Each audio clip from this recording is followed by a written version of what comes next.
Un maître garde toujours dans sa pensée l'existence des entités supérieures auxquelles il aura un jour des comptes à rendre.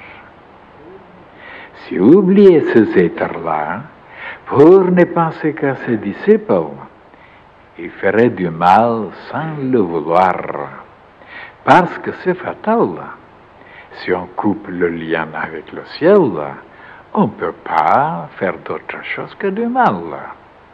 Donc, l'important pour vous, ce n'est pas de savoir si vous comptez ou ne pas compter pour votre maître, mais de constater si vous devenez spirituellement plus riche, plus fort, plus sage, meilleur et plus heureux. Si c'est le cas, alors ne vous occupez pas du reste. Dépouillez-vous du désir de compter pour votre maître. Sachez seulement que vous comptez pour lui dans la mesure où vous faites partie de son travail, où il doit vous instruire dans la véritable science, vous amener sur le vrai chemin, vous donner ce qu'il a lui-même reçu. Ce qui compte pour lui, c'est votre être divin. Et ce n'est pas seulement votre personnalité ou votre corps physique. Et c'est pour lui qu'il travaille, donc pour l'être divin. Autant compte pour votre maître les entités célestes, autant compte votre être divin. Vous ne valez donc pas moins pour lui que les entités célestes. Mais quand je dis vous, je veux parler de votre âme et de votre esprit.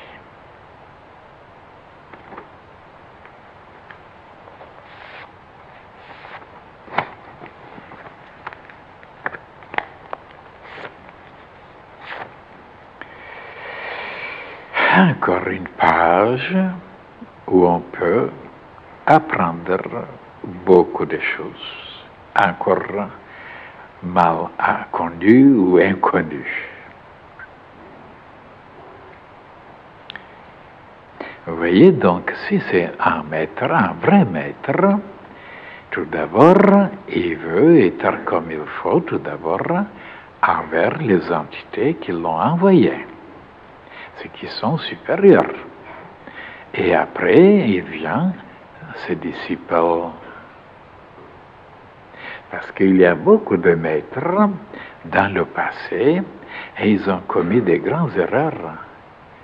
Parce qu'ils ont oublié un petit peu les entités célestes et ils se sont un petit peu attachés aux disciples. Et même ils sont mariés, ils avaient des enfants. Mais vous direz, mais est-ce que c'est mauvais? Non, c'est pas mauvais, mais quand même, on est obligé quand même de se descendre, de se limiter, et de ne pas pouvoir souvent réaliser sa mission. Comme je vous disais un jour, même beaucoup des grands maîtres qui sont encore appréciés, qui sont estimés, qui sont honorés, comme par exemple Pythagore.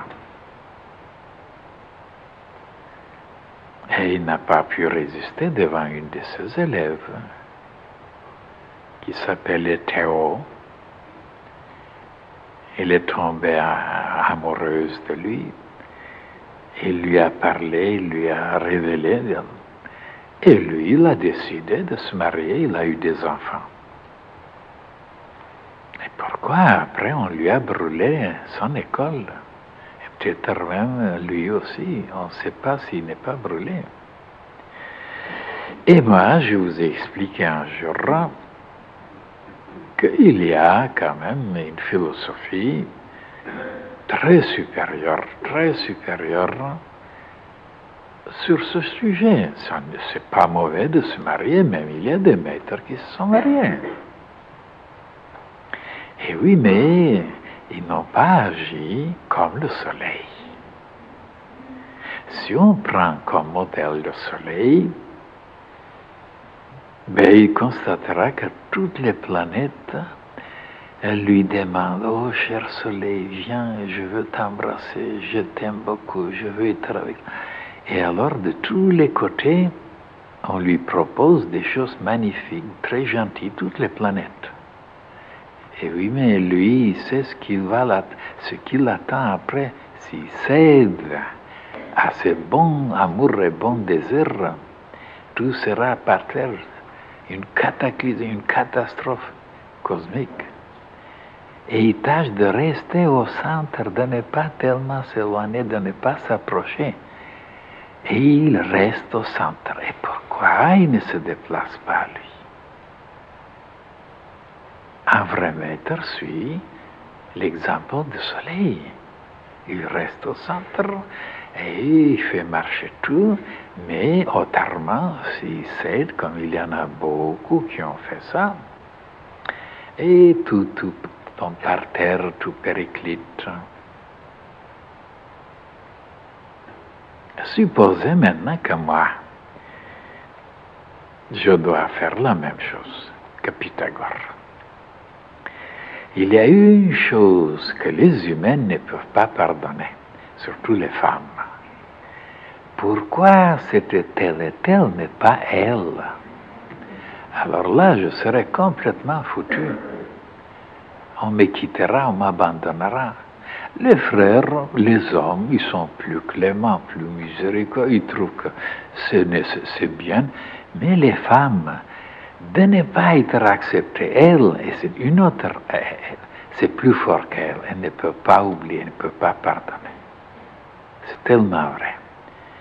Si je prends une parmi les sœurs, comme une femme, comme ma femme, vous verrez ce qu'il m'arrivera. Il n'y aura pas une qui dira, mais c'est bien, c'est normal, c'est magnifique, c'est merveilleux, de se réjouir pour la joie de cette sœur-là. C'est très difficile pour les femmes.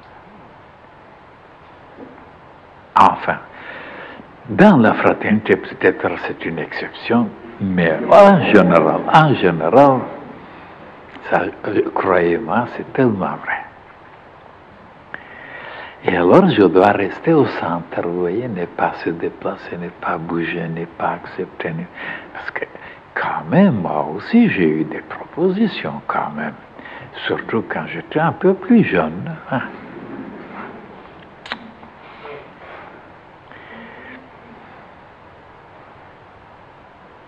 Alors donc, tout d'abord, pensez aux créatures, aux entités, aux esprits sublimes, et qui demandent, qui réclament, qui exigent quelque chose que nous puissions réaliser. Et on ne peut pas réaliser ces choses-là si on est tellement embarqué, ligoté, tellement engagé, enchaîné. On ne peut pas.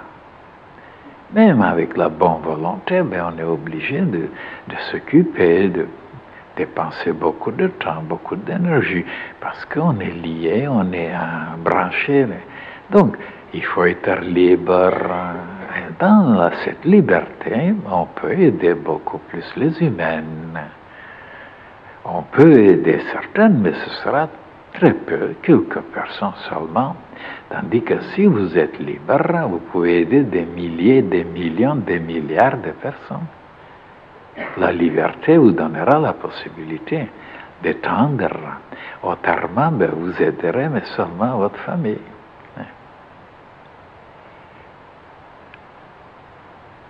Voilà pourquoi le soleil ne se déplace pas, ça veut dire il se déplace dans l'espace, mais il maintient toutes les planètes à une distance convenable. Autrement, ou ils seront brûlés, ou alors ils tomberont quelque part dans l'espace, dans les abîmes, s'il y a des abîmes dans l'espace. Donc vous voyez, le soleil quand même, il réfléchit, il calcule, il regarde, il pèse. Même je l'ai vu un jour, il s'est gratté la tête. Parce que les planètes, vous savez, lui présentent des problèmes à résoudre aussi. Ces gentilles planètes qui tournent autour de lui.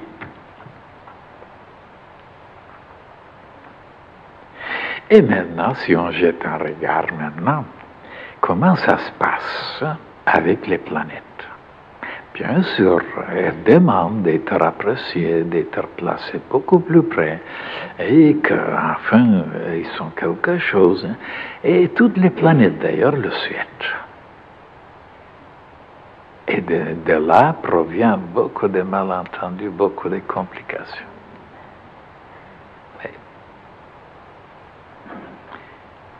Si maintenant les frères et les sœurs se poser la question, ce qui est le plus important pour contenter un maître, ben, ce n'est pas tellement de faire toutes sortes de démarches, de choses pour gagner son amitié, pour être beaucoup plus près, pour être son âme sœur. Parce que, vous savez, il y en a beaucoup d'âmes sœurs à mettre. Oh là là, là là là. Lui, il pense qu'il n'a pas encore une âme sœur dans le plan physique, mais les âmes sœurs lui disent qu'il en a une quantité. Et maintenant, de pouvoir maintenant comprendre qu'on ne peut pas compter pour un maître de cette façon. Parce que quand même, un maître, quand même, il cherche ce qui est essentiel, ce qui est le plus important. Et qu'est-ce que c'est comme il veut voir comment on travaille. Voilà, c'est le travail qui compte pour un maître. Alors si il marche dans la même, ça veut dire il tâche d'aider le travail, l'activité de son maître. Alors là, il est déjà estimé, il est apprécié, il est aimé, il est protégé, c'est tout près. Mais s'il voit que cette personne ou cette âme sœur a ses pensées, ses sentiments, ses élucubrations, et ne travaille pas dans la même direction, dans son travail, alors quoi qu'elle fasse extérieurement pour le gagner, il ne marchera pas. Et de cette façon, il se produisent des hostilités, des malentendus, des inconvéniences. C'est terrible. Des explications, des discussions. Parce que la majorité ne pense pas comme ça. Ils pensent qu'on peut gagner un maître de telle et telle façon, avec telle et telle manière, avec tel et tel seulement sourire ou telle et telle exhibition. Et les hommes ne se rendent pas compte ce qu'un maître demande, exige, cherche, apprécie. C'est le travail. Même si vous ne faites rien pour le gagner, pour être estimé, pour être beaucoup plus près, pour être à la première place, il se rendra compte, tôt ou tard, il se rendra compte que vous êtes un être tellement avancé, tellement intelligent, tellement fidèle, tellement éclairé, qu'il ne peut pas, à ce moment-là, vous abandonner, vous oublier, vous rejeter.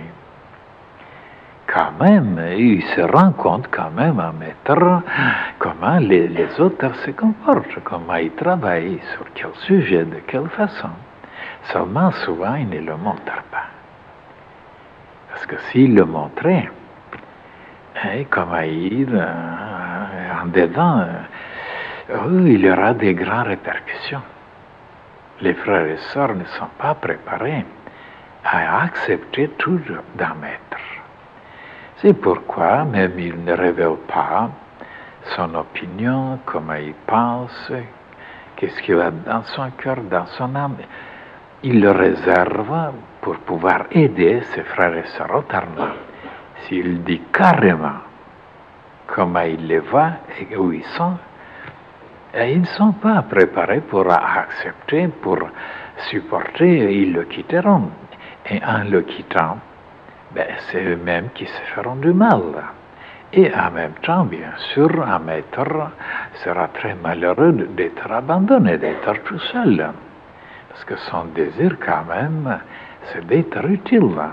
Et quand il voit qu'il n'est pas utile et il n'y a personne autour de lui, ben, il continuera bien sûr à travailler, à se perfectionner, à méditer, hein, mais il se sentira presque dans le plan physique inutile. Il ne peut jamais oublier qu'il y a d'autres régions, bien sûr.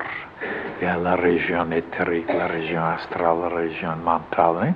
Là aussi, il peut projeter des choses, il peut aider, il peut éclairer, il peut sauver, il peut aider beaucoup de créatures, des millions. Mais puisqu'il est descendu sur la terre, il préfère que ça soit sur la terre aussi. Autrement, pourquoi il est descendu sur la terre? Il pouvait rester dans les autres régions. Il pouvait aider les créatures. Il y en a tellement de milliards. Et non, s'il est descendu sur la terre, c'est que son travail est plutôt concentré sur la terre. Et après tout le reste, bien sûr, il continue à projeter des choses, des rayons, des lumières, des émanations, ainsi de suite, qui se reflètent dans tout l'univers. Mais sa tâche est dans le plan physique, beaucoup plus que dans les autres régions.